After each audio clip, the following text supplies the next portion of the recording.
tari Stono ini perlu diangkat lagi karena dia tari ini adalah tari tradisional, betul-betul tradisional, unik seperti tradisional Seluar Mudik.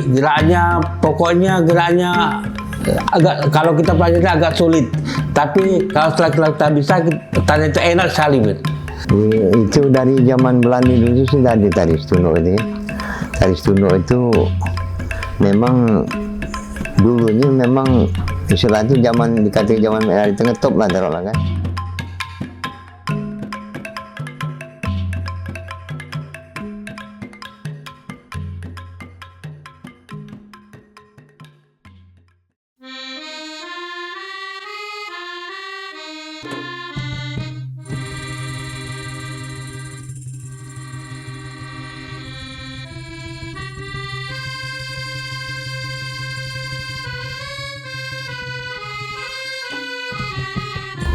Nama Koram Sagi bin Johan kan, umur 69 tahun sekarang kan.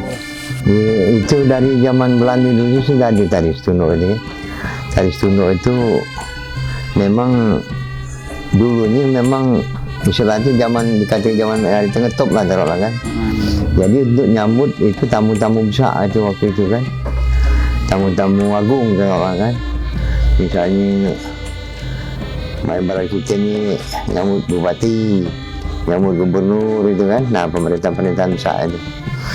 Jadi di masa zaman Belanda itu dulu itu di dia Belanda juga, nyambut Belanda kan, nyambut Belanda itu. Sebab Belanda demen juga tari itu. Nah tari itu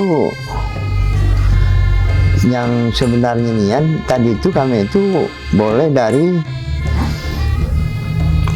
malah mencari tari itu dari situ, dari Bengkuangan kan.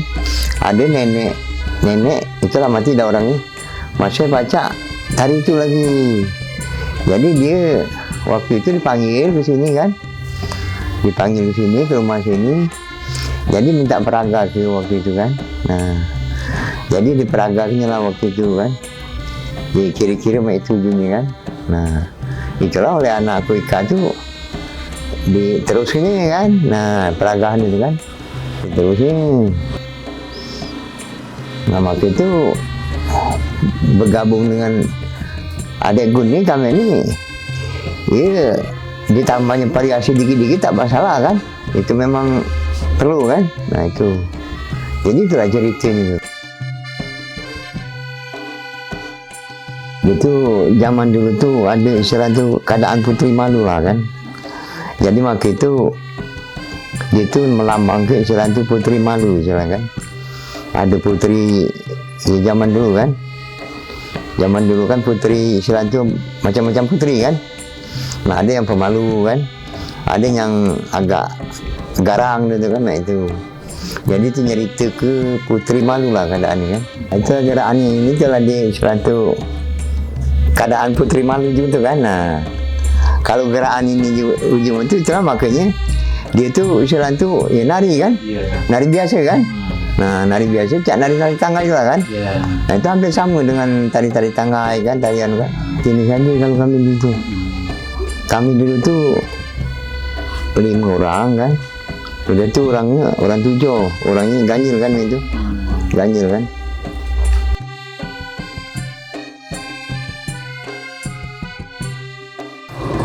Nah soal apa itu musik itu memang tidak tahu waktu itu musik apa dia pakai itu kan. Jadi makanya aku tuh buat baik dengan musik sesuai dengan itu kan, dengan musik. Lagunya itu lagu nasib istilahnya, lagu nasib gitu kan. Nasib itu banyak nasibnya, 2-3 per hari nasib itu. Itu lagu nasib dia itu, lagu nasib. Aduhai nasib malang bagian, nama itulah kira-kira kan. Nah lagu-lagu waktu zaman itu lagu Kimandi juga waktu itu dibuat orang kan lagu itu.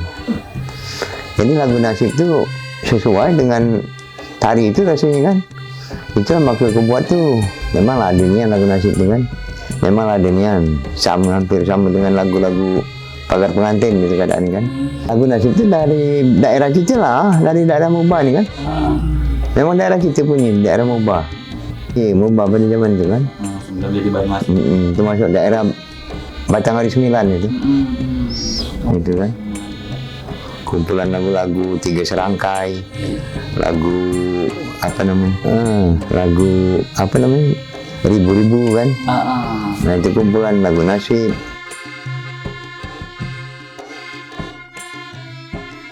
Saya adalah seorang seniman yang bergelut di bidang seni ini mulai dari SMP.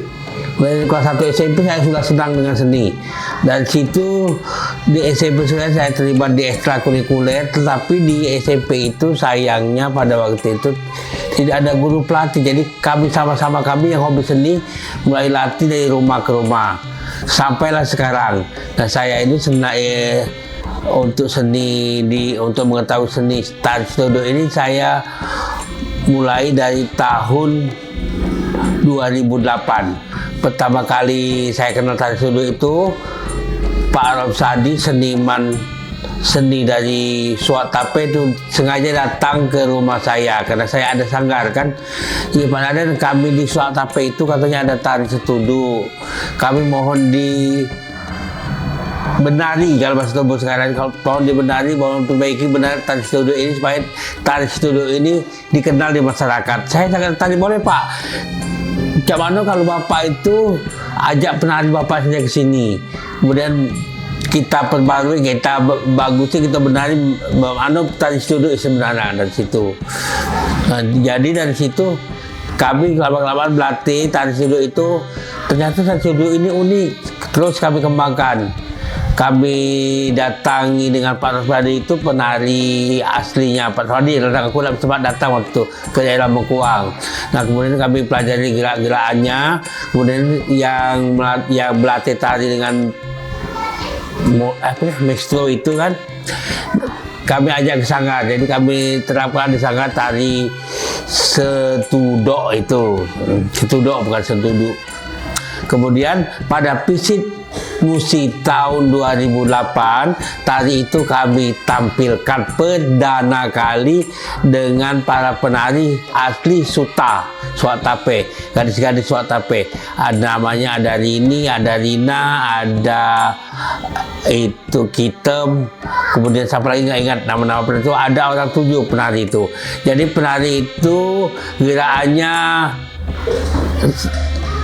menceritakan seorang gadis yang pemalu dari inti gerakan tari Situbondo itu. Tari Situbondo itu mau ditarikan oleh wanita-wanita priayi yang jarang keluar rumah. Jadi mereka itu cuma hidup di lingkungan rumah itulah, tidak pernah keluar. Budak-budak sekarang kan gaul, misalnya pergi kondangan, pergi kemana. Jadi mereka itu rata-rata gadis-gadis itu pemalu. Jadi makanya gerakan tari Situbondo itu banyak gerakan yang menunduk kepalanya.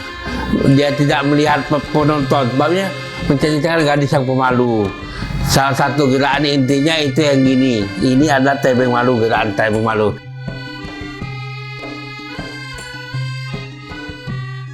Tari itu biasanya dipakai oleh masyarakat Suat Tape, tari penyambutan Suat Tape zaman dulu kan. Tiap-tiap daerah itu punya tari penyambutan masing-masing. Kalau sekarang kan di kabupaten, di kecamatan itu masih sudah ada tari masing-masing, seperti Kecamatan Suta, tari Sentudu. Kalau Latabayu, Selomudi, tari sambutnya. Kalau Mariana, tari Pinggan 8, tari sambutnya.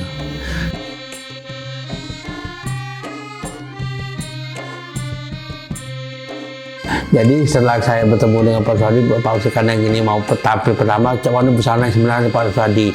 Busana yang sebenarnya ini Pak Raden, dia itu kebaya landung polos. Warna itu bahan dasarnya terserah, mau bludru, mau satin boleh, asal polos. Kemudian kainnya harus songket, sebabnya zaman dulu yang terkenal kan semua songket, ada songket. Kalau yang kain-kain di petani itu belum terkenal. Jadi bawahnya ada soket. Kemudian aksesorisnya jangan melebihi pengantin katanya kan. Bahwa ini cuma tari. Jadi itulah cuma dipakaikan gandhi yang intinya gandhi, cempako, kemudian sumping ini ya, sumping anting. Di sininya duri nanas sedongkok itu mengado dari dulu dari sedongkok. Itu saja untuk kepala, kemudian kembang urai. Kemang urai itu kemang pandan. Untuk bagian bajunya pakai teratai, kalung, pening dengan pelangi saja. Tidak memakai tanggai, Pak Gun. Baiknya kita ambil yang aslinya saja, tidak usah pakai tanggai, karena tidak rancu dengan tari-tari yang lain. Kalau yang kemarin kan baru pertama kali itu kan jadi agak rancu, belum ada ditetapkan. Tapi kata Pak pelatih kemarin, katanya nggak pakai tanggai. Itu.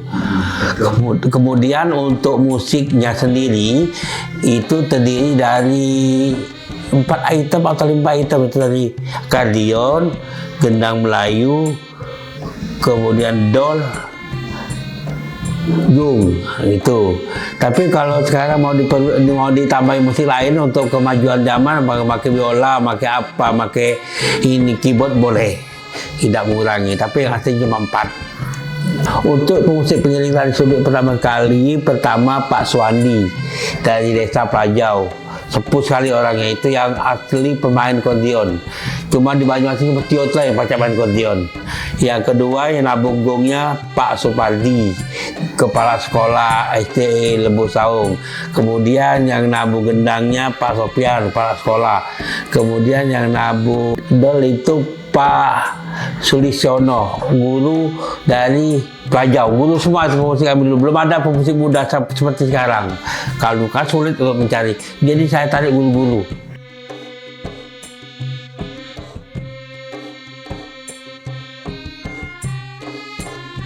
Make-up tari setudu itu make-upnya tidak terlalu berlebihan, cuma make-up cantik saja, bukan make-up panggung, make-up cantik yang natural. Sebabnya gadis-gadis dulu kan agak malu kalau dia make-up, jadi make-upnya agak natural. Pola lantai itu tari sodo hampir sama dengan tari-tari sambut di Sumatera Selatan, rata-rata pola lantainya pi. Jumlah harinya terdiri dari gajil, boleh 3, 5, 7, maksimal 7. Oh, tari itu tidak menggunakan properti sama sekali.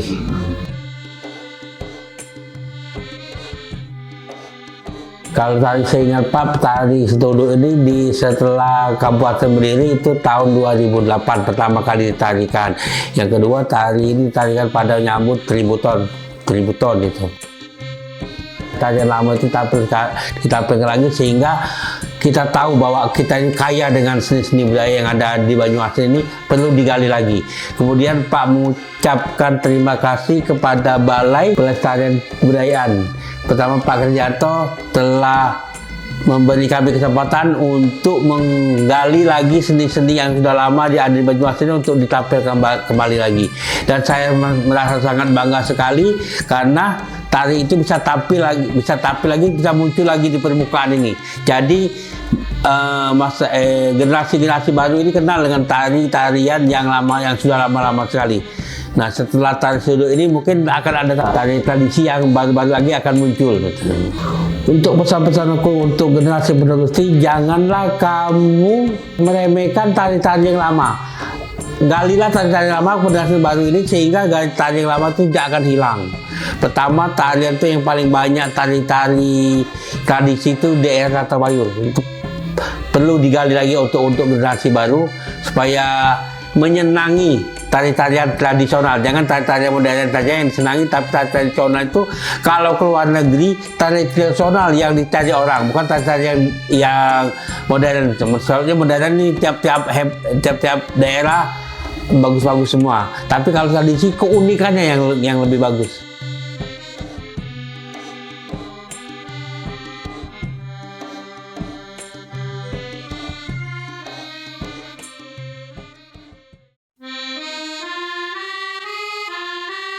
Thank you.